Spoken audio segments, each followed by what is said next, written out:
Saudara, kita mau merayakan anniversary yang ke-20. Ini hari yang spesial banget buat GPD Brisbane. Mari kita tidak sekedar mempersiapkan ya, tapi saya mau supaya ketika kita beracara pada tanggal 16, kita sungguh-sungguh menikmati apa makna dari ucapan syukur selama 20 tahun. Ya. Jadi di hati saya rindu untuk benar-benar anniversary nanti menjadi pesta ucapan syukur buat kita, di mana 20 tahun menjadi cerita tentang kemuliaan Tuhan di atas pelayanan di gereja ini, dan kita percaya biar the glory of God ya untuk selama-lamanya, itu yang paling penting. Nah, saya sudah katakan minggu lalu, saya ingin mengajak ya jemaat untuk mari melibatkan diri lebih banyak, bukan sekedar hadir di acara yang spesial ini. Kita butuh dana banyak tentu ya, tidak bisa disangkal, dan partisipasi saudara untuk menopang kegiatan ini dibutuhkan ya. Dan saudara tentu saja saudara berdoa supaya acara ini benar-benar ya tidak sekedar membuat kita senang, tidak sekedar membuat kita memiliki pengalaman yang istimewa, tapi terlebih khusus adalah supaya 20 tahun harus menjadi cerita yang real tentang Tuhan yang begitu baik di GPD Brisbane. So please involve di kegiatan ini jemaat ya, ambil posisimu, ambil peranmu. Ada banyak teman-teman pelayan yang aktif di tanggung jawab masih di area masing-masing. Saudara-saudara mungkin tidak secara teknis terlibat langsung di persiapan, tapi kalau saudara terbeban untuk membantu anniversary, mensupport dana, saudara boleh ya. Oke, itu bukan khotbahnya, itu encouragement buat jemaat. Puji Tuhan. Ya, saudara, hari ini saya ingin kita melihat sebuah tema yang harus orang percaya mengerti, harus orang Kristen tahu tentang hal ini ya. Makanya topik khotbah hari ini saya beri judul Sunday atau hari Minggu ya, Sunday, hari Minggu. Kita kenal dengan akhir pekan atau weekend ya. Kita akan coba melihat itu.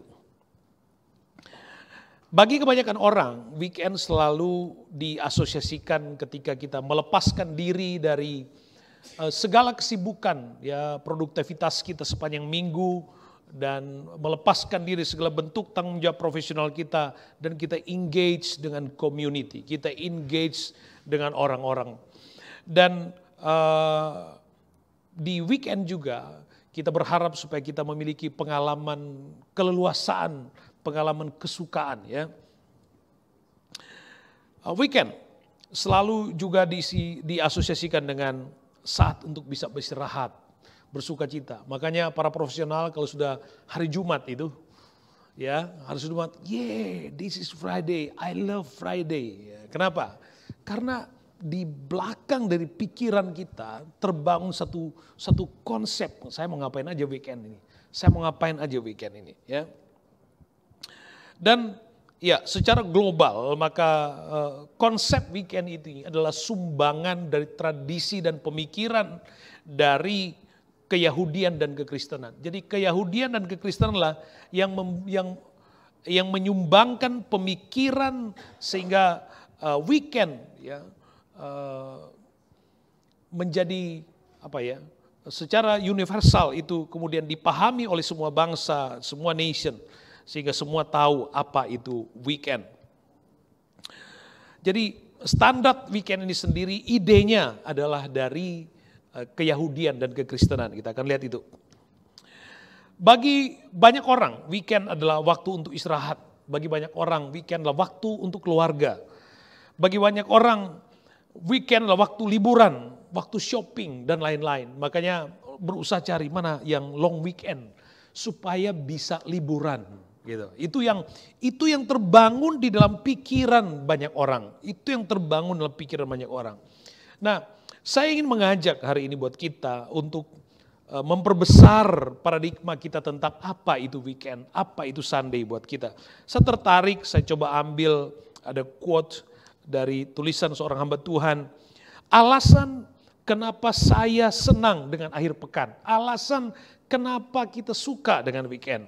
Ya, saya pernah katakan dan saya suka cerita itu kepada teman-teman saya, kalau teman-teman hamba Tuhan, saya bilang, Jemaat GPD Brisbane itu selalu menghabiskan waktu weekend mereka pada kegiatan gereja. Dan karena kita pernah buat sebuah keputusan, bahwa berapa tahun yang lalu, itu kegiatan FOG, Family of God, itu sebulan 2 kali, masih ingat? Ya, sebulan 2 kali. Ya, tapi kemudian kita jadikan 1 kali, dengan catatan ada 1 kali weekend itu Anda harus bersosialisasi dengan teman-teman di luar gereja. Itu konsepnya. Tapi ya puji Tuhan sih, begitu kuatnya community ini, weekend selalu ada aja ya acara yang kemudian mengasosiasikan pada kita sebagai keluarga gereja. Ada aja seperti itu. Ya puji Tuhan, Tuhan berkati. Oke. Ya. Alasan kenapa kita senang, kenapa saya senang dengan akhir pekan. Ya, kita berharap ini menjadi alasan lebih baik dari sekedar alasan banyak orang. Yang pertama, sebab pada waktu weekend, akhir pekan, kita dapat beribadah bersama dengan orang lain, di mana Yesus ditinggikan melalui pujian dan penyembahan kita. Itu kesempatan. Ya. Kedua, kenapa kita senang dengan weekend? Karena pada weekend atau specifically hari Minggu, Sunday, kita bisa bersama dengan keluarga kita datang mendengarkan firman Tuhan dengan keyakinan bahwa satu perkataan Tuhan itu potensial untuk mengubah hidup seseorang atau mengubah sesuatu seumur hidup. Alasan lainnya, kenapa kita senang dengan akhir pekan?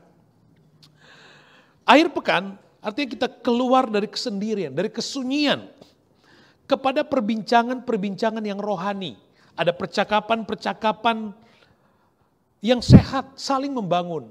Ya paling tidak bagi banyak orang kalau hari Minggu datang ke gereja, dia nggak enak ngomong macam-macam, nggak enak ngomong kasar-kasar, nggak enak bercanda yang aneh-aneh gitu kan.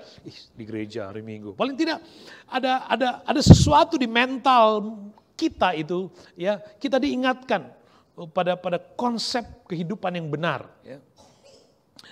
Kemudian alasan lain, kenapa kita senang dengan weekend? Karena weekend saya menemukan bahwa diri saya menjadi lebih baik dibandingkan jika saya sendirian di rumah. Alkitab katakan di kitab Ujian pasal 2, Tuhan sendiri berkata, tidak baik kalau manusia itu seorang diri saja. Jadi jangan mengurung diri di rumah, apalagi hari Minggu. Datang pada Tuhan. Makin saya melayani Tuhan, melayani sesama orang percaya, saya semakin dapat menginvestasikan uang saya untuk kerajaan, semakin generous maksudnya. Ya. Alasan lainnya, kenapa kita senang dengan weekend? Sebab pada hari Minggu banyak orang yang menyerahkan dirinya kepada Tuhan untuk pertama kali. Ya. Pada hari Minggu kita melihat orang bisa terima Yesus untuk yang pertama kali. Dan kita tahu bahwa mereka akan bangun pagi besok Senin sebagai orang yang berbeda, yang diubahkan. Jadi ada kesempatan untuk melihat orang lain dijamah, orang lain diubahkan Tuhan. Alasan lainnya, kenapa kita senang dengan weekend?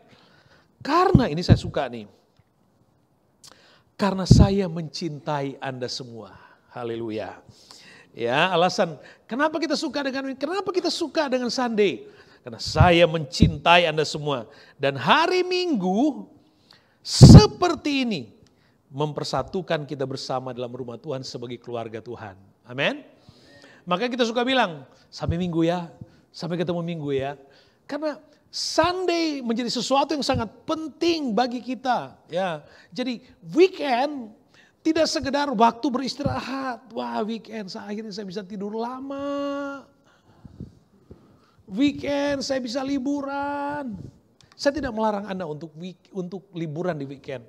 Tapi pastikan kalau hari Minggu Anda beribadah di mana Anda liburan. Ya, itu harus ya. Karena sekali lagi bahwa di dalam konteks kebudayaan, maka latar belakang dari adanya weekend itu disumbangkan melalui pemikiran dan tradisi keyahudian dan kekristenan. Kita lihat ide dasarnya nanti. Ya.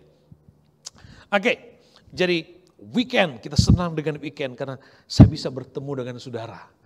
Ya, saya pribadi saya senang ya karena saya bisa melihat anak-anak rohani, puji Tuhan. Mari kita awali dengan kitab Kisah Rasul pasal 20 ayat yang ke-7. Kisah Rasul pasal yang ke-20 ayat yang ke-7 sampai ayat yang ke-11 kita ikuti pembacaan ini. Kisah Rasul 20 ayat 7, pada hari pertama dalam minggu itu, ketika kami berkumpul untuk memecah-mecahkan roti, Paulus berbicara dengan saudara-saudara di situ karena ia bermaksud untuk berangkat pada keesokan harinya. Pembicaraan itu berlangsung sampai tengah malam. Di ruang atas di mana kami berkumpul dinyalakan banyak lampu.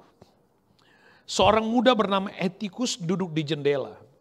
Karena Paulus amat lama berbicara, orang muda itu tidak dapat menahan kantuknya. Akhirnya ia tertidur lelap dan jatuh dari tingkat ketiga ke bawah. Ketika dia diangkat orang, ia sudah mati. Saudara, ayat 10. Tetapi Paulus turun ke bawah, ia merebahkan diri ke atas orang muda itu, mendekapnya dan berkata, jangan ribut, sebab ia masih hidup. 11. Setelah kembali di ruang atas, Paulus memecah-mecahkan roti lalu makan. Habis makan masih lama lagi ia berbicara. Sampai fajar menyingsing kemudian ia berangkat. Jadi saudara tahu alasan kenapa saya kalau khotbahnya panjang. Ya. Paulus dia khotbah panjang sekali. Sampai malam dia khotbah panjang sekali. Sampai waktu itu saudara ada seorang yang bernama Etikus yang sedang beribadah, kemudian dikatakan Alkitab berkata Etikus yang duduk di jendela, siapa suruh duduk di jendela? Ya.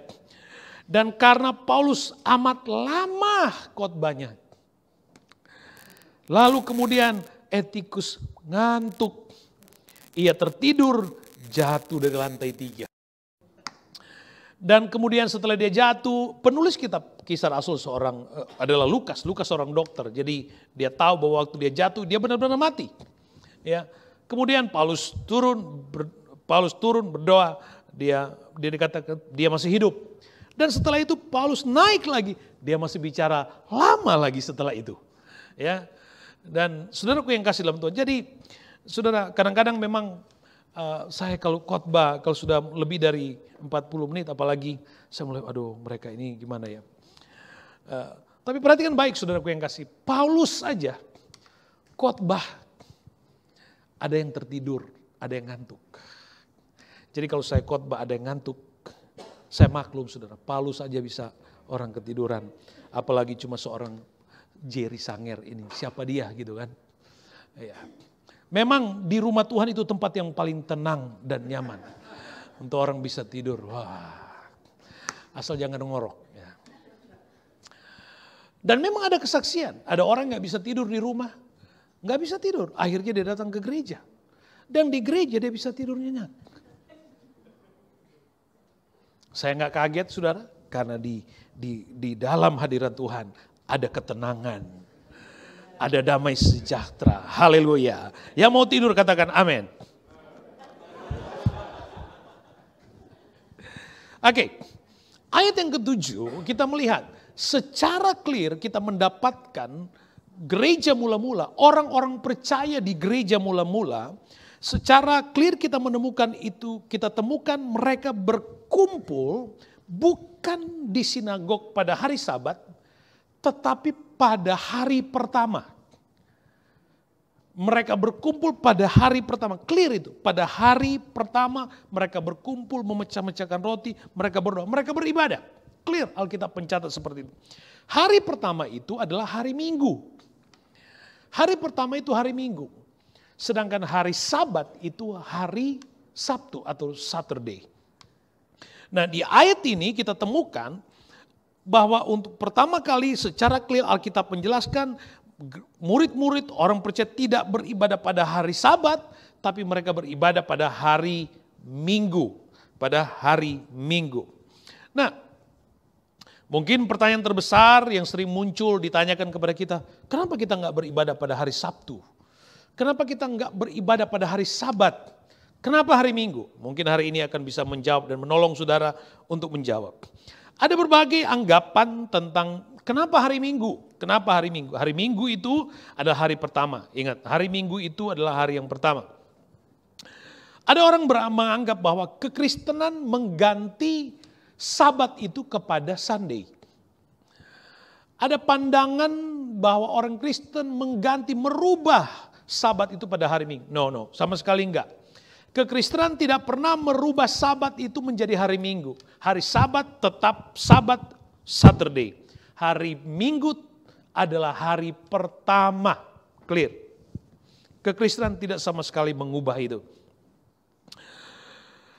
Memang ada beberapa aliran yang berpandangan atau menganggap bahwa hari Sabat itu adalah hari terbaik dibandingkan hari-hari yang lain untuk dapat beribadah kepada Tuhan, sehingga memfokuskan bahwa hanya hari Sabatlah, Sabtu itu atau Saturday itulah kita bisa berjumpa dengan Tuhan.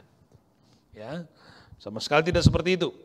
Bahkan ada anggapan lain yang mengatakan bahwa Kaisar Romawi waktu itu yang namanya Konstantin pada tahun 321 AD mengubah Sabat dari Saturday ke Sunday. Ini pun tidak memiliki dasar historis yang jelas. Ya. Sehingga ketika kekristenan melakukan peribadatannya pada hari Minggu, Sunday, orang mulai berkata nggak boleh Sunday. Kenapa? Karena Sunday itu sama seperti menyembah dewa matahari, sun. Ada anggapan seperti itu. Nah, kalau pola berpikirnya mengapa bahwa Sunday itu adalah menyembah dewa matahari, maka ada konsep dari paganisme di abad-abad awal juga yang menyembah dewa Saturnus pada hari Sabtu dan seterusnya hari-hari yang lain. Jadi kalau bilang Sunday itu dewa matahari, Sabtu juga adalah Saturnus. Sama aja konsepnya, tidak seperti itu. Ya. Nah, hari Minggu, hari pertama itu adalah hari Minggu. Ya. Jadi gereja mula-mula mulai melakukan ibadah pada hari pertama. Jadi kemudian muncul pada perbedaan mau hari Minggu, hari pertama atau hari Sabtu atau hari Sabat. Ya, kita lihat nanti. Jadi gereja mula-mula secara clear jelaskan oleh Alkitab beribadah pada hari pertama, ya, pada hari pertama. Kenapa hari pertama? Karena Yesus bangkit pada hari pertama, yaitu hari Minggu. Yesus bangkit pada hari pertama, hari Minggu. Dan keempat Injil Matius, Markus, Lukas, Yohanes menggunakan terminologi yang sama, menggunakan kata pada hari pertama Minggu itu saat Yesus bangkit dari kematian. Hari pertama, in the first day. Hari pertama, itu Minggu, hari Minggu buat kita. Jadi, dan tidak saja itu, Yesus bahkan menunjukkan dirinya kepada murid-muridnya ketika Yesus bangkit, itu pada hari Minggu, hari pertama, ya, hari kebangkitannya. Yohanes pasal 20 ayat 19. Ketika hari sudah malam pada hari pertama Minggu itu, berkumpullah murid-murid Yesus di suatu tempat dengan pintu yang terkunci karena mereka takut kepada orang Yahudi. Pada waktu itulah datanglah Yesus dan berdiri di tengah mereka dan berkata, damai sejahtera bagi kamu. Hari pertama, hari Minggu, Yesus menjumpai murid-muridnya. Ya, diterima yang lain juga menggunakan hal yang sama. In the same day at evening. Yesus bangkit di pagi hari, ya, early morning on Sunday. Ya, kemudian sorenya, malamnya dia menampakkan diri kepada murid-muridnya. Pada hari Minggu, hari yang pertama. Hari bagi dalam konsep keyahudian itu berubah bukan seperti kita jam 12 malam, enggak. Ya. Bagi konsep keyahudian itu hari itu dimulai ketika matahari terbenam. Jadi di jam 6 matahari terbenam itu setelah jam 6 malam itu sudah pergantian hari. Jadi pada waktu hari yang kita sebut Sabtu atau Saturday setelah jam 6 itu sebenarnya itu sudah hari pertama, hari Sunday, hari pertama. Dan kita lihat jadi bagaimana Yesus menampakkan diri kepada murid-muridnya pada hari Minggu, hari yang pertama. Dan setelah itu 1 minggu kemudian Yesus juga kembali menampakkan dirinya kepada murid-muridnya, khususnya kepada Thomas dengan pengalaman tersendiri pada hari Minggu. Pada hari Minggu, pada hari yang pertama. Dan Rasul Paulus satu Alkitab juga mengajar pada hari Minggu atau hari pertama dalam 1 Korintus 16 ayat 2, 1 Korintus 16 ayat 2, pada hari pertama dari tiap-tiap minggu hendaklah kamu masing-masing sesuai dengan apa yang kamu peroleh menyisihkan sesuatu dan menyimpannya di rumah supaya jangan pengumpulan itu baru diadakan kalau aku datang. Pada hari pertama, pada hari Minggu orang percaya membawa persembahan di rumah Tuhan. Hari Minggu, hari pertama membawa persembahan di rumah Tuhan. Ya, mengumpulkan persembahan di rumah Tuhan. Dan kita lihat juga dalam pembacaan seterusnya di kitab Wahyu pasal 1 ayat yang ke-10. Rasul Yohanes di Pulau Patmos dia menyebut hari pertama itu dengan the Lord's Day, hari Tuhan. Ya, the Lord's Day, itu hari Tuhan. Ya. Jadi hari yang pertama atau hari Minggu itu alasannya kenapa? Alasannya karena Yesus bangkit pada hari Minggu, pada hari pertama minggu itu. Itu poin penting bagi kita. Jadi kita mulai ngerti kenapa Sunday dan kenapa kita harus beribadah Sunday. Ada apa di balik konsep ibadah Sunday? Ya. Kenapa kita harus beribadah Sunday? Karena signifikan banget, saudara. Signifikan banget. Mulai abad yang kedua, ibadah hari Minggu itu menjadi universal untuk semua orang Kristen.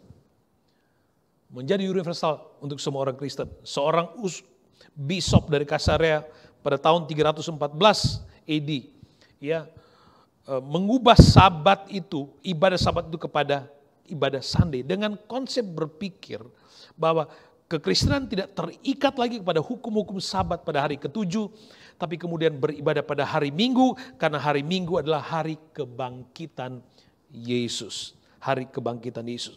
Jadi, ibadah yang kita lakukan pada hari Minggu sudah dilakukan sejak 2000 tahun yang lalu. Sudah sejak 2000, kira-kira 2000 tahun yang lalu, ibadah-ibadah Minggu itu berjalan, dilakukan oleh orang-orang yang percaya kepada Tuhan.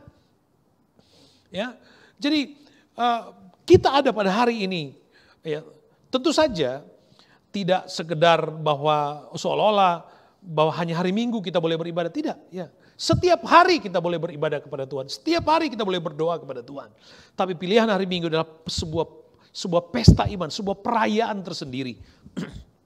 Nah, Yesus bangkit pada hari yang pertama. Hari yang ke-7 atau Sabat atau Saturday itu, hari ke-7 adalah perayaan berakhirnya penciptaan. Itu hari Sabtu. Ya, Tuhan selesai menciptakan. Hari pertama, kedua, ketiga, keempat, kelima, keenam. Allah mencipta. Pada hari yang ke-7 Allah beristirahat. Jadi hari yang ke-7 adalah perayaan selesainya penciptaan. Hari yang ke-7. Perayaan Allah selesai menciptakan. Sedangkan hari pertama adalah perayaan berakhirnya penebusan. Ya, Ia sudah mengalahkan maut. Hari Minggu, hari pertama itu adalah pesta atau perayaan berakhirnya penebusan. Yesus sudah memikul dosa saya dan saudara. Dia naik ke Golgota, dia mati di kayu salib, dia dikuburkan, dan dia bangkit pada hari yang ketiga. Pada hari Minggu. Jadi hari yang pertama, hari Minggu, itu perayaan tentang berakhirnya penebusan. Berakhirnya kemenangan. Kita sudah menang bersama dengan Tuhan. Kita sudah menang bersama Tuhan. Sehingga saudara, kita beribadah pada hari Minggu seperti ini, itu karena adanya peristiwa kebangkitan. Artinya, kita tidak saja boleh merayakan Easter. Ya, kita tidak saja boleh merayakan kebangkitan itu nanti setiap tahun pada hari raya kebangkitan, tidak. Ya, tapi setiap hari Minggu itu menjadi perayaan bagi kita tentang kebangkitan Yesus. Setiap hari Minggu bagi orang percaya itu menjadi pesta iman bagi kita. Mengingatkan kepada kita bahwa Yesus sudah bangkit dari kematian. Yang secara iman pada hari Minggu mengingatkan kita tentang adanya kepastian hidup di dalam Tuhan. Dan adanya kepastian pengharapan, ada hope. Ada pengharapan yang pasti di dalam Tuhan. Itu hari Minggu. Jadi hari Minggu bukan soal keren-kerenan ngumpul aja secara tradisi dilakukan. No.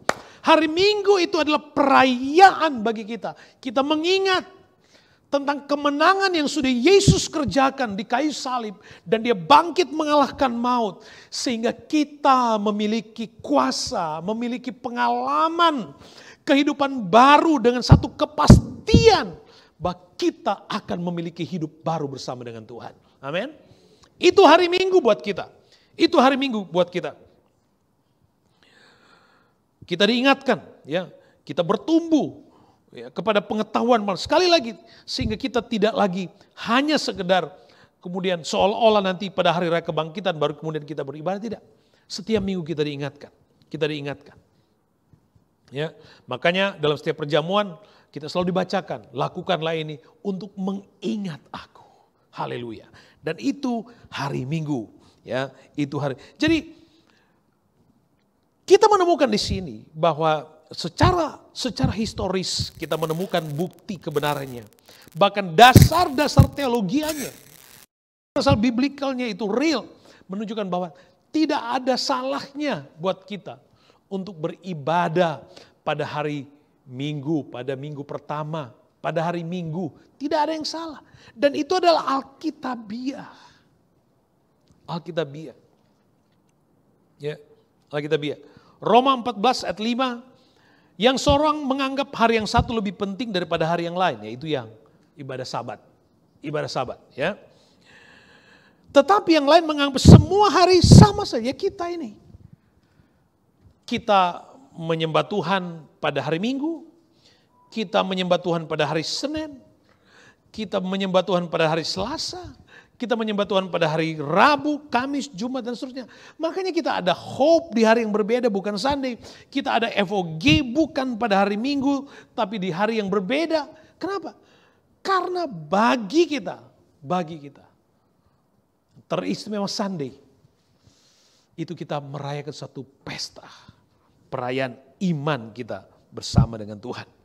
Nah, kalau saudara yang hidup di usia saya, kira-kira 30-40 tahun yang ketahuan umurnya ya, 30-40 tahun ke belakang saudara, kita hidup pada waktu itu, ya, di mana orang tua kita mendidik kita, awas kalau gak ke gereja. Selama Anda masih bisa bernafas, Anda harus ke gereja.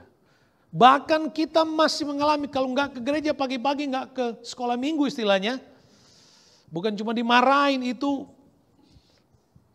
dipukul ke gereja. Jadi ada Sunday obligation. Ya, waktu itu. Jadi walaupun nangis-nangis, marah-marah tapi harus ke gereja. Ya. Bahkan kalau ditanya, jawabannya apa?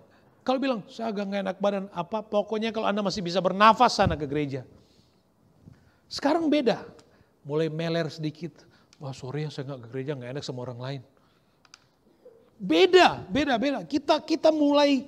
Kita mulai ditawarkan pada kehidupan yang berbeda tentang bagaimana militannya kekristenan itu lahir dari konsep-konsep kehidupan rohani yang semakin kuat sebenarnya. Nah, saya katakan tadi ada Sunday obligation, kita ada era seperti itu. Tapi bagi kita, Sunday kita bukan Sunday obligation, tapi Sunday opportunity. Sunday hari ibadah di mana kita bisa berkumpul bersama orang lain.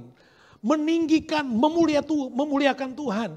Sunday di mana kita bisa satu keluarga yang pada hari-hari selama seminggu anak-anak sibuk di sekolah, ibu-ibu sibuk dengan arisan dan drakornya, kemudian bapak-bapak sibuk dengan pekerjaan profesionalnya. Ya. Tapi pada hari Minggu ngumpul bersama, beribadah kepada Tuhan dengan satu keyakinan ada kuasa. Kita percaya perkataan Tuhan sanggup mengubah seseorang. Itu ide, itu pikiran yang mengawali Sunday itu. Kenapa kita harus beribadah Sunday? Jadi itu penting. Nah kemudian, kita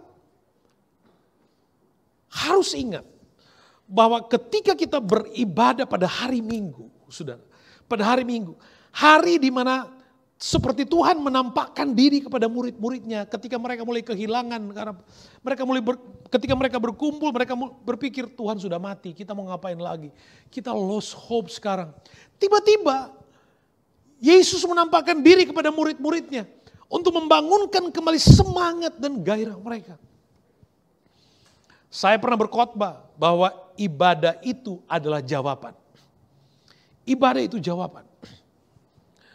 Jadi selama saudara masih bisa datang beribadah, datang. Saya mau ingatkan Anda yang mengikuti live streaming. Kalau Anda bisa ibadah face to face, please come join with us. Penting sekali. Sebab pada hari Minggu, bisa saja hari Minggu itu menjadi sebuah momentum baru buat kita untuk mengalami sebuah pengalaman yang benar-benar baru dengan Tuhan ketika Tuhan menjawab doa kita. Pada hari Minggu yang seperti ini, itu ada sebuah kesempatan yang terbesar buat kita untuk mengalami atau melihat Tuhan melakukan sesuatu yang istimewa, baik kepada orang lain di mana kita melihatnya atau kepada diri kita sendiri. Di mana kita tidak pada saat sedang meminta sesuatu kepada Tuhan, seperti hari-hari yang lain kita berdoa copy paste, doa yang sama minta Tuhan, besok Tuhan mengucap minta sama, doa yang sama. Tapi pada hari Minggu ketika Anda datang memuji, menyembah Tuhan, motivasinya kepada Tuhan, menghormati Tuhan, Anda sedang menyembah Tuhan di hari Minggu. Imanmu tertuju kepada kemenangan yang Yesus sudah kerjakan. Pada saat seperti itu potensial untuk kita untuk mengalami jawaban dan Allah melepaskan jawaban untuk kita pada hari Minggu. Makanya berkat Tuhan itu selalu baru setiap pagi. Gak ada bilang, ya kamu gak ada minggu yang lalu tapi gak apa-apa minggu ini. Memang sih lebih baik kalau daripada gak datang. Tapi Minggu hari dan hari Minggu depan itu sama sekali berbeda. Sebab Tuhan tidak pernah kekurangan jawaban, kekurangan berkat untuk melakukan sesuatu terhadap orang-orang percaya. Jadi hari Minggu pada hari ini buat kita menjadi hari Minggu yang istimewa, menjadi hari Minggu yang benar-benar baru buat kita, menjadi momen yang benar-benar baru, monumental buat kita untuk kita bisa menemukan perjumpaan, menemukan persekutuan, dan sebisa mungkin kita bisa menjamah hadirat Tuhan. Haleluya. Dan kita bisa dijamah oleh kuasa Tuhan pada hari Minggu. Orang-orang tua, Anda yang punya anak, yang bakal punya anak, jangan pernah larang anak-anakmu untuk datang beribadah. Hei, kamu ujian besok. Kamu lagi sibuk. Nggak usah ke gereja dulu. Belajar. Salah. Bukan karena yang ngomong pendeta. Bukan.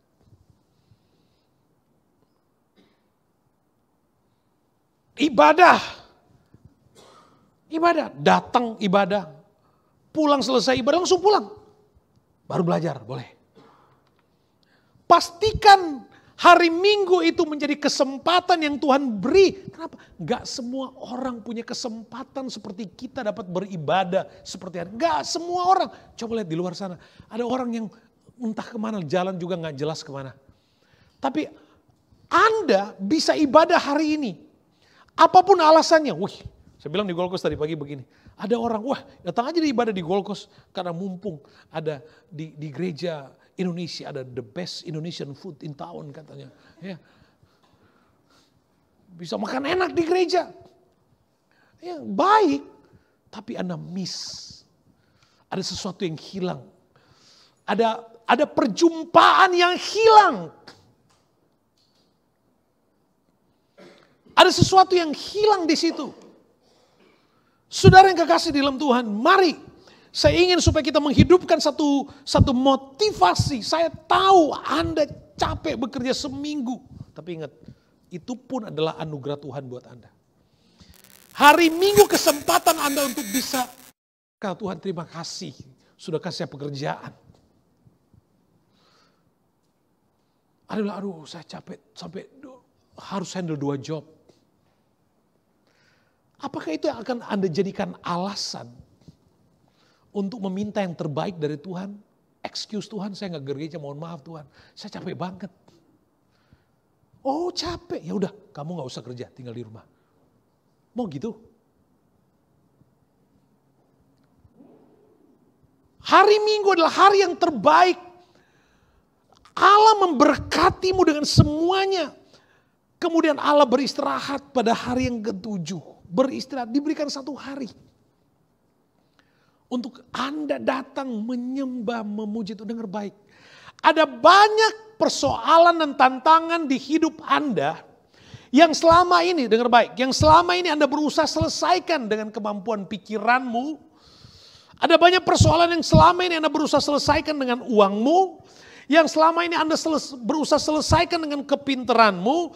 Dan Anda sudah mencari jawaban di mana-mana, Anda tidak menemukannya.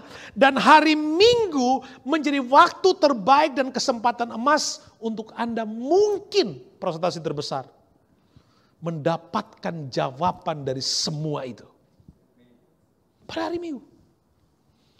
Jangan main-main dengan hari Minggu. Sebab kita sedang merayakan kebangkitan, maut sudah dikalahkan, ada kehidupan baru. Jadi ibadah kita seperti hari ini, ibadah untuk membangun semangat dan gairah spiritual kita. Untuk berkata, Tuhan terima kasih, aku mau kehidupan itu. Aku mau jawaban itu. Aku mau berkat itu. Saudara, kalau Anda datang dengan motivasi yang benar, Anda beribadah dengan yang lain-lainnya pasti Anda lupa. Lupa dalam berarti bukan demensia. Tapi yang saya maksud, Anda mau memberi yang terbaik. Karena saking sukacitanya di rumah Tuhan. Saya melihat, saya menemukan di antara jemaat yang ibadah sukacitanya tentang Tuhan luar biasa. Saudara. Alami perjumpaan dengan Tuhan pada hari Minggu. Dan saudara, apapun alasan Anda datang beribadah hari ini di gereja, pada Jamin, di GPD Brisbane, apapun alasannya, saya mau katakan begini, Tuhan yang buat Anda datang beribadah hari ini. Tuhan yang buat Anda datang beribadah hari ini. Tuhan yang buat. Anda bilang, oh iya saya diajak teman. Iya puji Tuhan, Tuhan bekerja lewat teman. Tuhan yang buat. Nah, kalau Anda datang beribadah pada hari ini, dan kemudian Anda berpikir, karena saya datang ingin ketemu teman, itu baru separuh dari berkatmu. Tapi separuhnya untuk Anda mengalami seutuhnya adalah bagaimana motivasimu datang beribadah. Bagaimana responsmu terhadap kasih karunia Allah. Hari Minggu harus menjadi hari yang terpenting dari hari-hari yang lain. Ya tapi saya kan kerja Pak. Karena saya mendapatkan kehidupan, iya benar. Tapi Anda kan berdoa minta yang terbaik dari Tuhan. Anda percaya kan bahwa kuasanya sanggup melakukan hal yang tidak mungkin. Anda punya kesempatan, Tuhan berkemurahan dari sekian banyak orang yang tinggal di Brisbane. Anda menjadi salah satu bagian dari orang-orang yang Tuhan oleh kasih karunia-Nya digerakkan untuk datang beribadah. Digerakkan walaupun sore-sore, bagi banyak orang jam-jam segini mungkin jamnya sudah tidur, nyantai, relax, besok kerja. Tapi Anda mau ibadah, itu berkat. Itu anugerah Tuhan. Pegang baik-baik ini. Kemudian kita kembali ke Kisah Rasul pasal 20 ayat 7. Kisah Rasul 20 ayat 7. Pada hari pertama dalam minggu itu ketika kami berkumpul untuk memecah-mecahkan roti.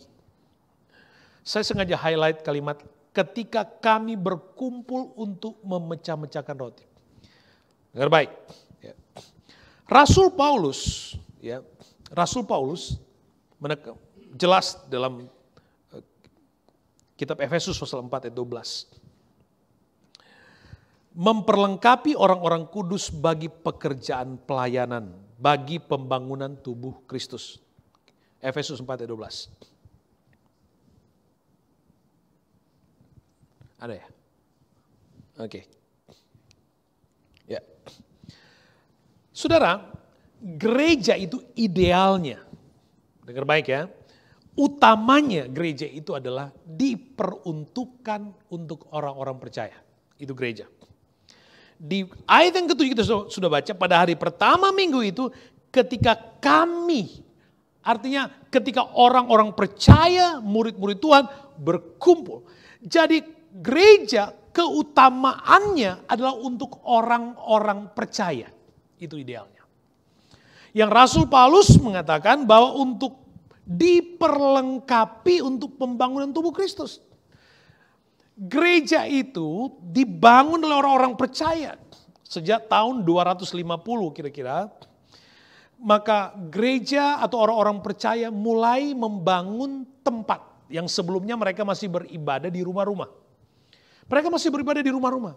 Tapi pada tahun 250 sekitar itu mereka sepakat untuk membangun satu tempat untuk mana mereka bisa beribadah. Karena Saturday itu ibadah orang Yahudi. Dan pada hari Minggu pertama mereka mempersiapkan ibadah. Mulai dari sana, membangun suatu tempat. Jadi ide mempersiapkan gereja, membangun struktur, itu dibangun oleh orang-orang percaya. Dan itu untuk orang-orang percaya. Gereja adalah untuk orang-orang percaya. Anda dipersiapkan, diperlengkapi. Ya. Tentu kita senang kalau ada orang yang belum percaya kepada Tuhan datang ke gereja. Tentu kita suka itu. Kita ingin melihat Tuhan, doa saya setiap hari Tuhan kirim jiwa baru, itu doa saya. Tapi ketika kita ngomong gereja, gereja adalah urusan keluarga. Keluarga orang-orang percaya. Bukan berarti kita eksklusif, hanya untuk kita saja, kita menolak yang lain. No, bukan itu maksud saya. Tapi ide dasarnya, konsep utamanya, keutamaan dari gereja adalah orang-orang percaya yang diperlengkapi, dibangun, semakin bertumbuh. Makanya saya pernah katakan kalau ada acara yang duduk di depan, jemaat. Kecuali ada tamu-tamu pembicara lain. Tapi yang duduk di depan itu jemaat. Karena yang beracara gereja itu jemaat. Kita bukan berarti kita menolak untuk tidak ramah terhadap orang. Bukan soal itu idenya. Gereja terbuka untuk siapapun yang mau datang ke gereja. Tapi kalau ada orang lain yang ingin datang ke gereja, dia yang harus engage dengan culture, dengan sistem yang ada di gereja. Sehingga banyak kali kita mengabaikan hal yang utama, sehingga kita berusaha mengentertain orang lain, menjadikan gereja tidak pada konsep spiritual lagi, tapi sekedar mengentertain, memberikan kepuasan kepada orang lain, tetapi kemudian jemaat, orang percaya tidak menemukan, tidak mendapatkan berkat rohaninya. Padahal gereja ibadah itu supaya kita bertumbuh semakin kuat di dalam Tuhan. Jadi gereja ini dibangun supaya orang-orang percaya dapat bertumbuh di dalam Tuhan. Tidak sekedar dikenal sebagai orang Kristen. Supaya apa? Supaya kalau Anda bertumbuh, jemaat bertumbuh, begitu Anda keluar, Anda akan jadi showcase. Ya, orang akan melihat Anda di luar sana. Dan orang akan bilang, oh itu orang percaya. Itu anak Tuhan. Jadi kita menghindar untuk sekedar menawarkan hiburan. Tetapi kita memberikan pernyataan-pernyataan Tuhan melalui firman. Itu yang lebih penting. Supaya jemaat ngerti firman Tuhan. Ngerti firman Tuhan. Ada lagu lama dulu bilang begini. Lagu lama bilang begini, salah itu ya. Lagu lama yang sehari terus begini. Firman Tuhan itu pesawat Allah yang bawa diriku ke surga. Itu. Jadi firman Tuhan itu harus tertanam di setiap kehidupan jemaat. Dan jemaat didewasakan oleh firman. Supaya ketika dia keluar di lingkungan sosialnya. Dia menjadi berbeda. Dia hidup dalam pertobatan. Itu yang harus kita tawarkan. Pertobatan bukan sekedar entertain. Bukan. Makanya saya pernah katakan bahwa orang yang beribadah sungguh-sungguh kepada Tuhan adalah orang yang berdampak kepada orang lain. Kenapa?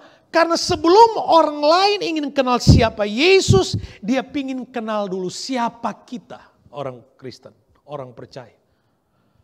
Banyak orang ke gereja rajin tapi nggak pernah jadi berkat buat teman-temannya. Nggak jadi berkat buat di luar sana. Ada yang seperti itu. Nah, bagian tanggung jawab rohani Anda adalah beribadah, Anda dibentuk, Anda berdoa menjadi manusia yang diperlengkapi oleh Tuhan. Waktu Anda keluar, orang bilang, wih, saya kok kalau ngomong sama kamu kok keren banget sih. Kamu kok beda banget, kamu kok rohani banget. Aduh, enak kan? Kalau orang ngomong itu loh tujuannya. Anda jadi berkat, tapi gereja sendiri itu urusan keluarga.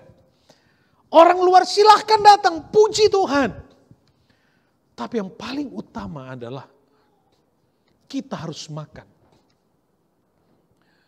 Kita nggak boleh menjadi gereja yang tidak memberi makan domba-domba Kristus hanya untuk entertain kambing. Istilahnya.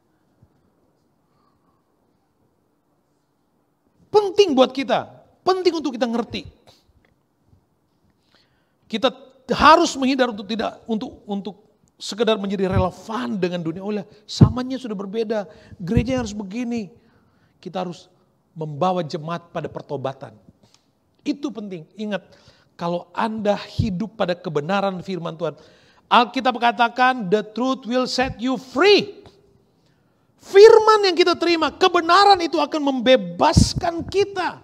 Makanya saya katakan hari Minggu ibadah akan menjadi momentum terbaik yang bisa saja, yang selama ini Anda doakan belum Anda terima, persoalan yang selama ini Anda nggak bisa selesaikan, itu sangat mungkin hari ini Allah selesaikan untuk Anda karena Anda sedang ada pada hari Minggu, hari ini sedang beribadah kepada Tuhan, merayakan kemenangan Kristus bangkit dari kematian, mengalahkan maut. Itu Tuhan kita.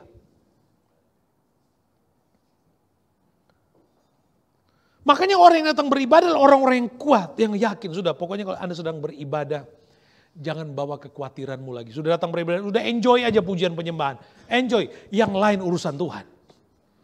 Nggak usah, Tuhan bebanku berat. Tuhan tahu. Tuhan udah tahu. Pokoknya waktu Anda datang menapakkan diri dengan hati yang siap untuk datang beribadah, datang kepada Tuhan. Anda adalah orang terbaik dengan kesempatan terbaik pada hari ini untuk mengalami Tuhan dalam kehidupan Anda. Saya tidak sedang mengajak kita untuk berdiri pada tradisi ekstrim, militan, bukan itu. Tapi yang paling penting buat kita sebagai gereja adalah menjadi gereja yang bertumbuh, gereja yang hidup. Banyak juga tapi kalau nggak masuk surga buat apa? Semakin besar dan banyak ngerti firman, hidup dipenuhi dengan firman, diajar dengan firman, tahu arti pertobatan, tahu arti iman, tahu arti memberi dan seterusnya. Itu Tuhan dimuliakan. Kita sadar, kita tahu, kita semua sampai pada satu, Tuhan ngajar kita luar biasa. Kita tahun-tahun sekian lama kita berusaha, ayo kita buat ini, kita buat ini, kita buat ini. Apa yang kita dapat? Bukan salah. Tapi Tuhan hanya mau mengembalikan kita menjadi gereja. Ingat, ini bukan gereja milik kita. Ini bukan gerejanya pendeta Jerry. Bukan. Ini gereja Tuhan. Bagian kita adalah membawa keluarga Tuhan untuk hidup, mempertanggungjawabkan kasih karunia yang sudah kita terima dan menghormati Tuhan sebagai pemilik gereja. Itu bagian kita. Hormati Tuhan melalui pujian dan penyembahan, dan sebisa mungkin kalau Tuhan berkenan pada hari Minggu seperti ini, ketika kita menghormati Tuhan dengan iman, kita meninggikan Tuhan dalam pujian dan hormat kita kepada Tuhan, Allah jawab doamu. Tuhan jawab doamu. Tuhan melawat hidupmu. Tuhan menyatakan terbaik. Dalam nama Yesus, hari ini kita terima pengalaman itu. Puji Tuhan. Harusnya seperti itu. Pada hari Minggu. Jangan lewatkan kesempatan terbaik ini. Jangan lewatkan. Hari Minggu hanya Tuhan yang harus dimuliakan, bukan yang lain. Bukan yang lain. Bukan yang lain. Hanya Tuhan, hanya Tuhan. Tuhan pemilik gereja. Bagian kita jadi gereja. Jadi gereja. Orang percaya yang mau bertumbuh, orang percaya yang mau melayani, orang percaya meninggikan dan memuliakan serta menghormati Tuhan. Bagian kita itu aja. Nanti yang lain dikerjakan oleh Tuhan. Dan kita sedang mengalami itu. Kita sedang mengalami itu. Lakukan bagian kita. Jadi gereja. Pokoknya setia aja. Jadi gereja. Ya. Kita harus menjadi komunitas ilahi. Menjadi keluarga Allah. Ya. Menjadi orang-orang yang diubahkan oleh Tuhan. Berdampak bagi orang lain. Menjadi teman untuk bisa sharing dan seterusnya. Sekali lagi. Saya mau clear, kita bukan berarti menutup diri, bukan. Kita tidak sedang menutup diri dari orang lain, no. Datang sebanyak-banyaknya, kita undang orang datang ke gereja. Tapi gereja keutamaannya adalah untuk orang-orang percaya. Kalau ada orang datang beribadah bersama kita, kita berdoa, kita berharap dia yang akan kemudian masuk di dalam kemuliaan Allah. Dia akan masuk dalam keintiman di mana ketika jemaat Tuhan beribadah sungguh-sungguh, orang yang akan datang dia terimpartasi. Dia terimpartasi dengan semangat, terimpartasi dengan motivasi, terimpartasi dengan hati yang tulus kepada Tuhan. Itu maksudnya. Ya, itu maksudnya. Gereja. Gereja atau eklesia itu artinya dipanggil keluar. Gereja atau eklesia artinya dipanggil keluar. Ide dipanggil keluar itu berangkat dari kisah orang Israel ada di Mesir 400 tahun lebih hidup sebagai budak di sana. Kemudian mereka dilepaskan keluar dari Mesir. Dipanggil keluar dari Mesir. Mesir bicara tentang perbudakan, bicara tentang dosa, bicara tentang dunia. Gereja artinya orang dipanggil dari dunia. Dipanggil dari dunia. Menjadi orang-orang yang dikuduskan. Dikuduskan artinya dipisahkan. Itu. Jadi kita ini gereja dipanggil keluar dari kehidupan dunia. Dan pada waktu orang Israel dipanggil keluar dari Mesir. Apa yang terjadi? Pada waktu Tuhan panggil keluar orang Israel. Ada peristiwa Passover di situ. Ada peristiwa Passover di sana. Ada pengalaman Passover di sana. Itu juga yang harus mengikuti perjalanan iman kita sebagai gereja. Gereja adalah pengalaman spiritual tentang Passover yang ada di dalam diri kita. Artinya gereja adalah orang yang imannya tertuju dan percaya bahwa Yesus sudah mati di kayu salib.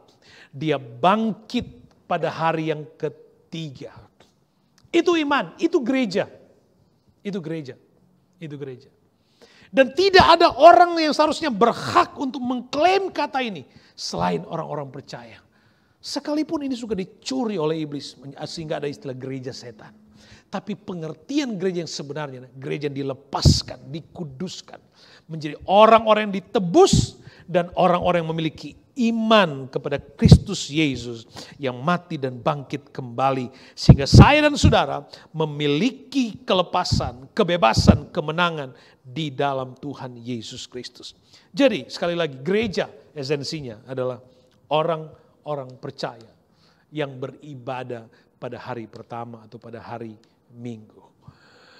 Saya berdoa, saya berharap setiap hari Minggu kita punya pengalaman baru dengan Tuhan. Amin.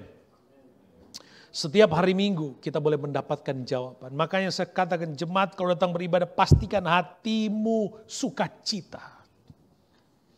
Pastikan the joy of the Lord is our strength and our stronghold. Itu tema kita.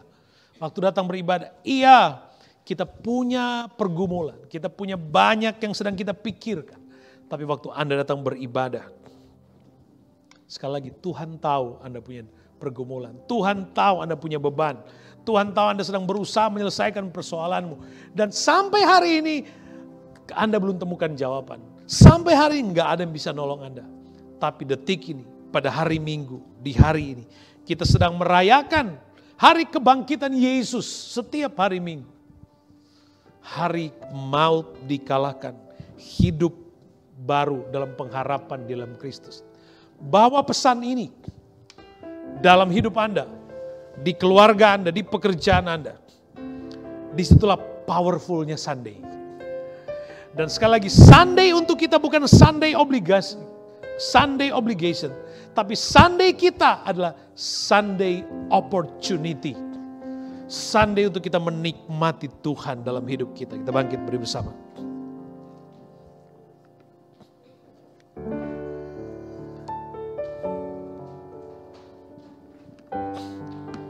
Haleluya, puji Tuhan.